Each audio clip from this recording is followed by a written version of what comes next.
Theory's raw rampage. Dawkins left down. Raw shock attack. Silence before chaos. Theory turns dark. What really pushed Austin Theory to snap like that on Raw? And was Angelo Dawkins just in the wrong place at the wrong time, or was this something that had been building for weeks without us noticing? And more importantly, are we looking at a simple post-match attack, or the beginning of Austin Theory turning into someone the entire locker room might actually have to fear?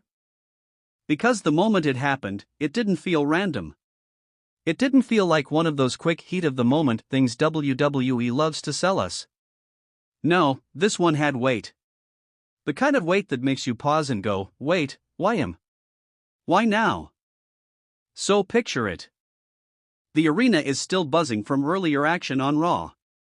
Fans are doing what they always do, half distracted, half locked in, some already checking their phones, others still chanting random names just to see if it catches on. Normal Monday night chaos. Nothing out of the ordinary, at first. Angelo Dawkins is out there, looking focused, looking ready. You know that energy he brings when he's trying to prove something on his own? That I don't need backup, I've got this vibe. Yeah, that was him tonight. Maybe a little too confident, maybe a little too locked in on the moment. And then Austin Theory shows up. Now, Theory has always been unpredictable. One week he's all smug confidence, selfie vibes, acting like the world revolves around him. The next week, he's suddenly serious, laser-focused, like he's been watching tape all night and decided someone's about to pay for something. But this? This wasn't selfie Theory. This was something colder. At first, it didn't even look like an attack was coming. He just walked out slowly. No rush. No words. Just that stare. And if you've watched enough wrestling, you know that stare. That I've already decided what's about to happen stare. Dawkins notices him, obviously. You can see it in his posture. That little shift. That moment where a guy goes from relaxed to alert in half a second. Like, alright, what now? And the crowd? The crowd starts reacting before anything even happens. That low murmur starts building. Because fans can feel when something is about to go sideways. A few seconds pass. No music. No interruption. Just tension. And honestly, that's where it gets uncomfortable. Because Theory doesn't speak. He doesn't point. He doesn't run his mouth like usual. He just steps forward. One step. Then another. And Dawkins, being Dawkins, doesn't back up. He squares up. You can almost hear fans thinking, okay, this is about to be a face-to-face moment, maybe a shove, maybe security breaks it up. Nope. That's not what this was. The second Theory got close enough, it exploded. A sudden shot. Fast. Dirty. No warning. The kind of strike that makes the crowd go from noise to shock silence in half a second. Dawkins barely has time to react before he's forced backward, stumbling into the ropes. And here's the thing, it wasn't just one hit. It kept going. Theory didn't hesitate. Didn't pause to pose or look at the crowd for approval. He just kept firing off, like something inside him had already been switched off. Punch after punch, driving Dawkins down, forcing him into survival mode instantly. You know how sometimes WWE fights look choreographed even when they're supposed to feel real? This wasn't that vibe. This felt messy. Scrappy. Almost angry in a way that didn't look controlled. And Dawkins tries to fight back. Of course he does. He's not the kind of guy to just lie there. He pushes up, swings back, tries to create space. But Theory keeps cutting him off. Every time Dawkins tries to build momentum, Theory shuts it down again. And the crowd is fully awake now. You can hear it, that mix of shock and new reactions. That sound fans make when something goes from entertainment to concern in storyline terms. At one point, Dawkins gets a bit of separation, and you think, okay, here we go, comeback time.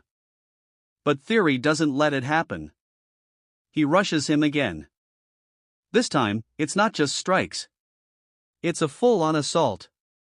He drives Dawkins down hard, and the impact echoes through the arena. You can almost feel the shift, like the entire segment just stopped being about competition and turned into something more personal. And that's where the mystery starts creeping in. Because again, why Dawkins? What did Dawkins do to deserve this level of anger? Was it something backstage? Something off camera? Or is Theory just at that point where he's picking targets to send a message to everyone else? The referees finally rush in, trying to separate them. You know that classic WWE chaos moment where officials look like they're trying to separate two magnets that refuse to stay apart. They pull Theory back, but he's still fighting through them, still trying to get back at Dawkins like he's not done. And Dawkins is down. Not dramatically posing down, not selling for effect, just down in a way that looks like he's actually been overwhelmed. That's what makes it hit differently. Theory stands there for a second, breathing heavy, eyes locked on Dawkins. And then he does something even more unsettling. He doesn't smile. He doesn't celebrate. He just stares. And then he walks away. No music playing it off. No dramatic pose. Just, exit. And that leaves the arena in this weird space. Because when someone attacks and then celebrates, you can categorize it. You can say, okay, heel moment, moving on. But when someone attacks and leaves like that, it feels unfinished. Like something bigger is still coming. And you know fans online are already losing it. Half of them are saying Theory finally snapped. The other half are saying this is the most interesting he's been in a long time. And then there's that group that's like, Dawkins didn't even see it coming, which, yeah, that's kind of the point.